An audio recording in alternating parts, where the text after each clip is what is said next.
ఏం జరిగింది రాష్ట్రంలో 9 నెలల్లో కాంగ్రెస్ ప్రభుత్వ పాలనలో అంటే కరెంటు మాయమైంది. రోజుకి ఎన్నిసార్లు కరెంటు పోతుందో లెక్క పెట్టుడు కూడా బంద్ చేశారు మనోళ్ళిగా. ఎందుకంటే కేసీఆర్ ఉన్నప్పుడేమో కరెంటు పోతే వార్త, ఇప్పుడు రేవంత్ రెడ్డి వచ్చినాక కరెంటు ఉంటే వార్త. ఎందుకంటే ఎన్నిసార్లు పోతుందో లెక్కనే లేదు. మోటార్లు కాలు మళ్ళీ చాలైంది, ట్రాన్స్ఫార్మర్లు వేరు చాలైంది. ఇంకా విచిత్రం, కొన్ని చూస్తే గమ్మత్ అనిపిస్తుంది. ఇదివరకు మనం 10 ఏళ్ళు లేకుంటే మా గవర్నమెంట్లో ఉన్నాం కదా. మరి ఇప్పుడు మొన్న నేను చూసిన సోషల్ మీడియాలో కరెంటు పోతుందని చెప్పి పాపమేవలో పెడతాను. సోషల్ మీడియాలో కరెంటు పోతుందని చెప్పి ఎస్పీడీసీఎల్లకు ఎన్పీడీసీఎల్ డిస్కౌంట్స్ ఉంటాయి కదా, వాళ్ళకు పెడితే వాళ్ళు ఏం జవాబు ఇస్తారు ఎరికేనా? ట్రాన్స్ఫార్మర్ మీద తొండబడ్డది, ఇంకో ట్రాన్స్ఫార్మర్ మీద ఉడతబడ్డది. అంటే మరి మనం పరిపాలించినప్పుడు తొండలు ఉడతలు లేవు. అప్పుడు ఇప్పుడే వచ్చినాయి కొత్తగా తొండలు వస్తున్నాయట, ఉడతలు వస్తున్నాయట.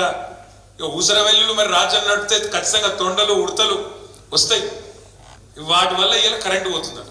ఎంత విచిత్రంగా ఉందంటే వాళ్ళు మాట్లాడే మాటలు కానీ ఇంకోటి కానీ, ఏమన్నా చెడు జరిగితేనేమో కేసీఆర్ మీదకి నూకాలి, మంచి జరిగితే మన ఖాతాలో వేసుకోవాలి. గమ్మత్తు ఎన్ని వాళ్ళు మాట్లాడే మాటలు, వాళ్ళు చేసే పనులు ఎంత విచిత్రంగా ఉంటాయంటే, ఉద్యోగాలు 30,000 ఉద్యోగాలు ఇచ్చినా అంటాడు రేవంత్ రెడ్డి సిగ్గు లేకుండా. ఇవాళ కూడా చెప్పాడు, మళ్ళా స్వతంత్ర దినోత్సవం ఉపన్యాసంలో 30,000 ఉద్యోగాలు ఇచ్చినాయని అంటాడు. నాకు తెలియక అడుగుతా, ఉద్యోగం ఇవ్వాలంటే ఏం చేయాలి?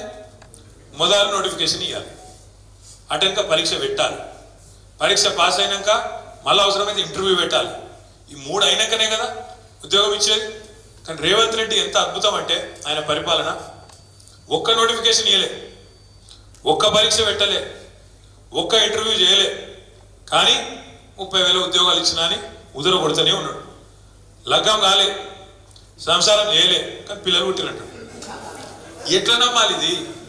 ఈ మాట అడిగితే అగో మేము ఇచ్చినాం కదా, మేము మీ సందర్భంగా పరీక్షలు మీరే పెట్టచ్చు, కానీ మేము చిక్కుముళ్ళని మేమిస్తే అది కూడా తప్పంటవా అని లొల్లి. అంటే ఎంత ఇజ్జత్ తక్కువ మనుషులు అంటే, వాళ్ళ నాయకుడు రాహుల్ గాంధీ వచ్చిండు స్వయంగా ఇంటి. ఈయన చెప్తే నమ్మేటట్టు లేరని చెప్పి రాహుల్ గాంధీని తెచ్చి అశోక్ నగర్కి తీసుకుపోయి ఆడ చెప్పించింది 2 లక్షల ఉద్యోగాలు ఇస్తాం మొదటి సంవత్సరంలోనే తెలంగాణ యువతకు 2 లక్షల ఉద్యోగాలు ఇస్తామన్నాడు. 2 ఉద్యోగాలు ఇచ్చిండా కనీసం? 2 ఉద్యోగాలు ఇచ్చిండా కనీసం? 2 నిరుద్యోగులు మాత్రం ఉద్యోగాలు సంపాదించుకున్నారు. రాహుల్ గాంధీకి ఉద్యోగం లేకుండే, ఇప్పుడు ఆయన ప్రతిపక్ష నాయకుడు అయ్యాడు. రేవంత్ రెడ్డికి ఉద్యోగం లేకుండే, ఆయన ముఖ్యమంత్రి అయ్యాడు. కేసీఆర్ ఉద్యోగం ఊడగొడితేనే మీకు ఉద్యోగాలు ఇస్తాయని నమ్మవలికిండు. మరి ఏమాయి వచ్చినాయి ఉద్యోగాలు? అందుకే తెలంగాణ యువత ఇప్పుడే తెలుసుకుంటున్నది, అచ్చా వీళ్ళు ఇంత మోసగాళ్ళ, ఇంత అన్యాయం చేస్తారా అని చెప్పి ఇలా తెలంగాణ యువత మరల పడుతున్నది. మీరు చూస్తున్నారు, మొన్న అసెంబ్లీకి వచ్చిండ్రు, తర్వాత అశోక్ నగర్ లొల్లైంది, దిల్సుఖ్ నగర్ లొల్లైంది, రాష్ట్రమంతా లొల్లైతుంది. ఎందుకంటే 2 లక్షల ఉద్యోగాల ముచ్చట బోగస్ అనే మాట తెలంగాణ యువతకు అర్థమవుతున్నది, అర్థమైంది. ఇక మిగిలింది 3 నెలల. మరి 3 నెలల 2 లక్షల ఉద్యోగాలు ఎడికెళ్ళాలి రేవంత్ రెడ్డి? అందుకే మన అసెంబ్లీలో కొత్త దందా చాలు చేసిండు, జాబ్ క్యాలెండర్ అన్నట్టు తీసిండు. మేము పరిశాన్ అవుతుంది. జాబ్ క్యాలెండర్ అంటే మరి చర్చ ఉండాలి కదా.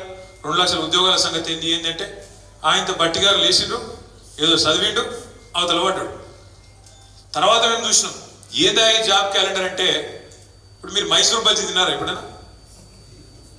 మైసూరు బజ్జీల మైసూరుడు ఎంత వాస్తవమో, నేతి బీరకాయల నెయ్యుడు ఎంత వాస్తవమో, ఓ జాబ్ క్యాలెండర్ల జాబులు కూడా అంతే వాస్తవం. అలా జాబే లేదు, అది జాబ్ క్యాలెండర్ కానీ జాబ్ లెస్ క్యాలెండర్. అది అది వేసి మళ్ళీ ఒకసారి పిచ్చోళ్ళని చేసినందుకు ఇక జాబ్ క్యాలెండర్ అని చెప్పి ఆయనతో వేసి అవతల పడ్డారు. అందుకే ఇవాళ తెలంగాణ యువత ఒక్కొక్కరుగా తెలుసుకుంటున్నారు, అర్థం చేసుకుంటున్నారు, వాళ్ళు కూడా నిజాలు గ్రహిస్తున్నారు. అట్లాగే రైతులు ఎన్ని మాటలు చెప్పిన రైతులకు. కేసీఆర్ కేవలం రైతులను పట్టించుకుంటాడు, రైతు కూలీలను దేక్తలేడు. కేసీఆర్ భూస్వాములకే వత్తాసు పలుకుతున్నాడు, కౌలు రైతులను దేక్తలేడు. మేము 2 లక్షలు రుణమాఫీ చేస్తాం, కేసీఆర్ 10,000 ఇస్తాం, మేము 15,000 ఇస్తాం, రైతు కూలీలు నడుచుకుంటాం. ఇన్ని మాటలు చెప్పి ₹1 ఇచ్చిరా ఇప్పటివరకు కనీసం? రైతు బందే దిక్కులేదు ఈరోజు వరకు. ఈరోజు మనం ఆగస్టు 15 నాడున్నాం. అదే కేసీఆర్ ప్రభుత్వం ఉన్నప్పుడు టెన్షన్గా జూలై నెలలో